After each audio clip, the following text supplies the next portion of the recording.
Bonjour, Sylvia Embers de retour, j'espère que vous allez bien. Alors, écoutez, j'ai préparé quelques petites questions qui sont intéressantes, donc que peuvent se poser les couples en devenir, qui ont envie un petit peu de fouiller, de se connaître. Bon, c'est des questions pertinentes, pas trop embarrassantes, bien sûr, parce que c'est pas le but. Et puis comme ça permet un petit peu de connaître le ressenti de l'autre par rapport à des situations. Voilà. Donc il y a pas mal de questions, donc je vais en faire quelques-unes qui me paraissent très intéressantes, qui pourraient être justement à insérer dans des conversations, dans une soirée, et puis d'essayer un petit peu de se connaître, parce que c'est ça aussi l'idée. On peut se plaire comme ça physiquement, mais non, on ne se connaît pas. Voilà. Donc, je pense que c'est ça qui va faire que les gens vont s'attacher. Hein, c'est parce qu'on se connaît, puis on partage les choses. Donc voilà, alors je vais vous livrer déjà une petite question. Alors par exemple, quelle a été la première chose qui t'a traversé l'esprit lorsque l'on s'est vu pour la première fois? Voilà. Alors ça c'est intéressant parce que c'est vrai que, comme on dit, c'est la première impression qui va marquer, hein, forcément. Donc ce questionnement est sympathique. Bon, il vaut mieux y répondre franchement, sauf si vraiment la réponse pourrait être un petit peu trop embarrassante. Mais même si on se dit, bah non, tiens, c'est vrai que cette personne, la première fois que je l'ai vue, non, elle m'a pas trop inspirée. On peut le dire, hein, c'est pas embêtant. Puis voilà, au contraire, maintenant, je t'ai vu sous un autre angle. J'ai vu ta personnalité. Parce que c'est vrai que des fois, la première fois, les circonstances sont particulières. Donc, c'était à quel moment? Est-ce qu'il y avait du monde autour de nous? Est-ce qu'on était que tous les deux? Qu'est-ce qui se passait autour? Donc, vous n'étiez pas forcément naturel, au naturel. Donc, qu'est-ce qui s'est passé? Donc, tiens, comment tu m'as vu la première fois? Ça, c'est sympa. C'était quoi ton impression, en fin de compte? Qu'est-ce que tu as pensé de moi? Et ça émoustille un peu, hein, parce qu'on a toujours envie de savoir comment la personne avec qui maintenant on sort, comment il m'a perçu. Ça, c'est un petit clin d'œil. Alors, après, sans mentir, il faut aussi faire attention à ce qu'on dit, forcément. Mais voilà, c'est un petit clin d'œil, c'est sympa de se dire, tiens, mais comment tu m'as perçu? Comment tu m'as vu? Et puis qu'est-ce qui a fait que tu m'as remarqué? Comment ça se fait, t'es venu à moi? Bon. Sauf si vous êtes venus tous les deux l'un vers l'autre, parce qu'il y avait une conversation qui faisait ça. Voilà. Donc ça me paraît très pertinent, très intéressant. Après, comment tu décrirais une soirée qui pourrait être parfaite entre toi et ton partenaire? Alors, ce serait quoi la soirée parfaite, idéale?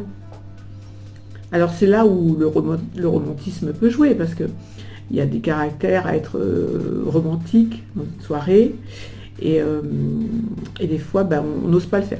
Alors là c'est une bonne façon d'amener la chose, parce que des fois les hommes ont envie d'être romantiques, et puis ils ont un petit peu peur d'être un petit peu vieillot, ringard, ou ils savent pas trop s'y prendre. Et le romantisme, c'est intemporel. Hein. Regardez les comédies romantiques, elles existent toujours, les films existent, les histoires romantiques existent, et puis voilà, c'est charmant. Donc il faut oser. Alors là, la question peut être sympathique, parce que justement, vous voyez un peu en face de vous si cette personne, elle match avec une certaine conception d'une soirée. Et qu'est-ce que ça serait, sa soirée, à lui ou à elle, qui serait en fin de compte la plus agréable, la plus celle qui va rester dans votre tête, celle qui va rester gravée. Donc ça c'est très intéressant pour moi. Et puis ça ose exprimer un certain romantisme, une certaine envie de faire plaisir, de partager quelque chose à deux. Donc ça, je trouve que c'est intéressant.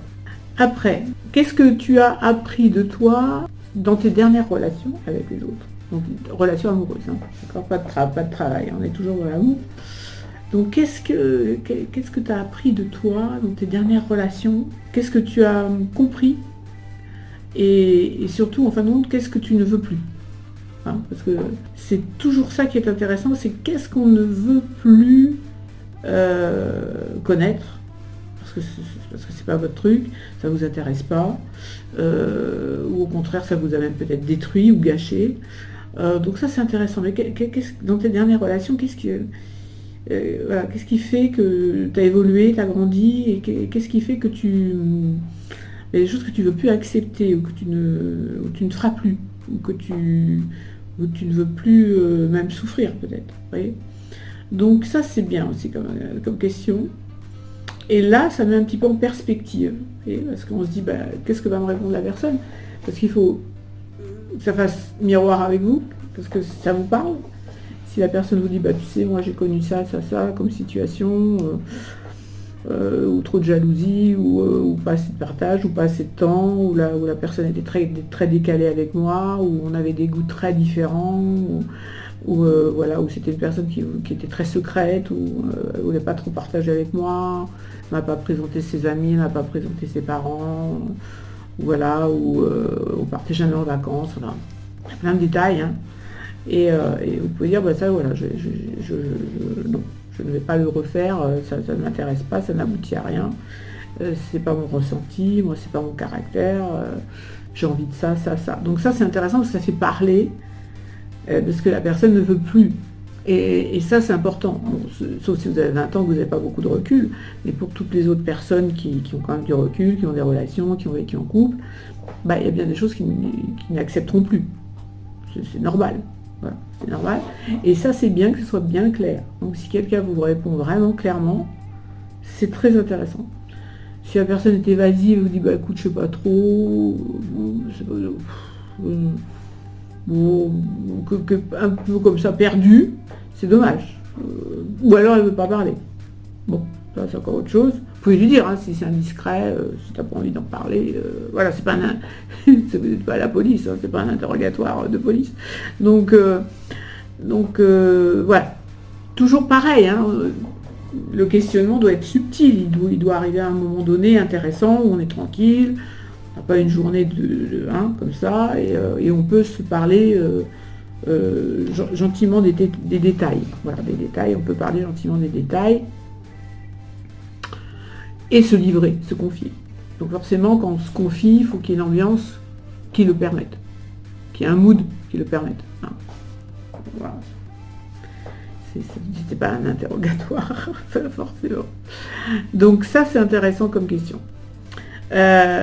Ensuite, ça c'est très très très important. Alors ça, c'est une des questions les plus importantes.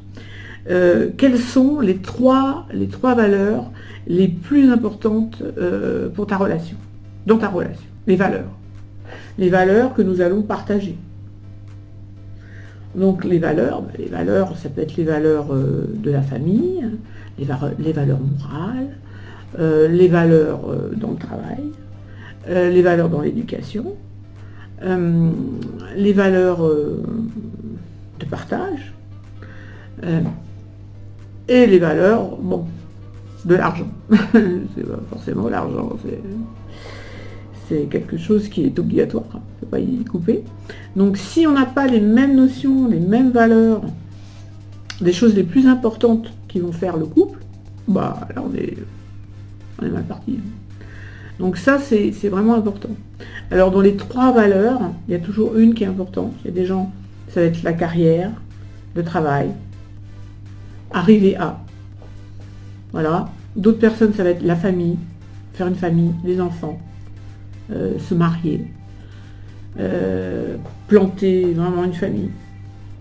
D'autres, ça va être le partage, ça va être les amis, l'amitié, les voyages, des valeurs. C'est quoi ta valeur, toi, première? Qu'est-ce qui est le plus important pour toi à faire en premier et dans le partage avec l'autre? Parce que forcément, on cherche toujours qu'est-ce qu'on va faire à deux. Hein.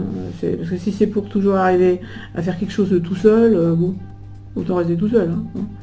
Donc les valeurs, voilà, la valeur. Ça pour moi, je crois que ça doit être clair. Alors toujours pareil, hein, c'est quand on est jeune, quand on a 18 ans, 19 ans, 20 ans, là c'est compliqué d'y répondre.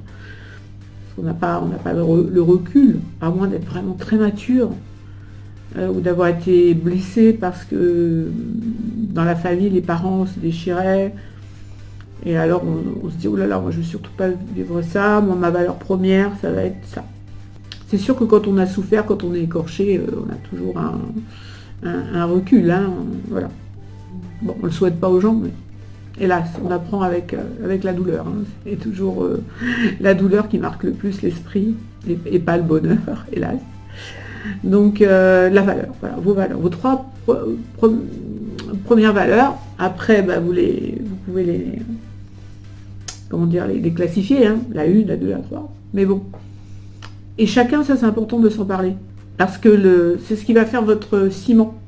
Et le ciment du couple, ça va être ce que vous pensez mettre en avant en premier à 2 dans votre construction de couple. Si vous êtes globe-trotter, c'est que vous voulez faire le monde et que vous voulez voyager en roulotte avec vos enfants ou faire le tour du monde en catamaran. Il y a des gens qui sont partis comme ça. Hein. Il faut être super soudé, quoi. Parce que c'est une expérience particulière, hors norme. Et il faut être d'accord, quoi. Il faut vraiment être d'accord. Hein. Donc, l'aventure, ça soude énormément, hein, mais l'aventure partagée, c'est-à-dire qu'on a vraiment envie de le faire à 2, quoi. En plus, si on emmène ses enfants, bon, il faut quand même tenir le coup, il faut tenir la route. Et puis, il faut être extrêmement organisé. Voilà. Alors ça, c'est aussi important. Comment vous vivez? Est-ce que vous êtes organisé? Est-ce que vous savez prendre du temps pour, faire que les choses se passent vraiment bien l'une après l'autre? Ou est-ce que vous êtes fouillis? C'est comme au petit bonheur à la chambre. C'est comme comment vous vous réveillez, pied gauche, pied droit, tiens, ouf, je vais faire ci ou ça.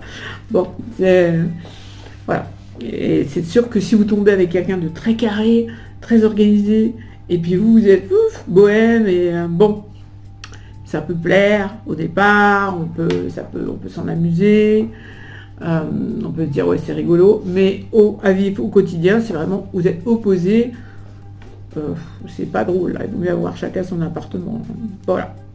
Donc c'était des petites questions comme ça qui je pense peuvent être très intéressantes à distiller. Toujours pareil, il faut être fin, il faut savoir amener les questions, mettre les bonnes conditions pour que les personnes aient envie vraiment de vous répondre. Parce que sinon, c'est pas intéressant d'avoir des réponses qui ne sont pas les bonnes réponses. Donc voilà, je vous ai livré déjà ça. Je vais voir d'autres petites questions qu'on m'a posées, etc. Et puis je reviens vers vous. Parce que ça peut être un bon petit raisonnement pour la construction du couple. Voilà, Sylvia Embers. Suivez la chaîne, suivez les conseils de coaching, etc. Likez si vous pouvez. Je vous remercie. À bientôt.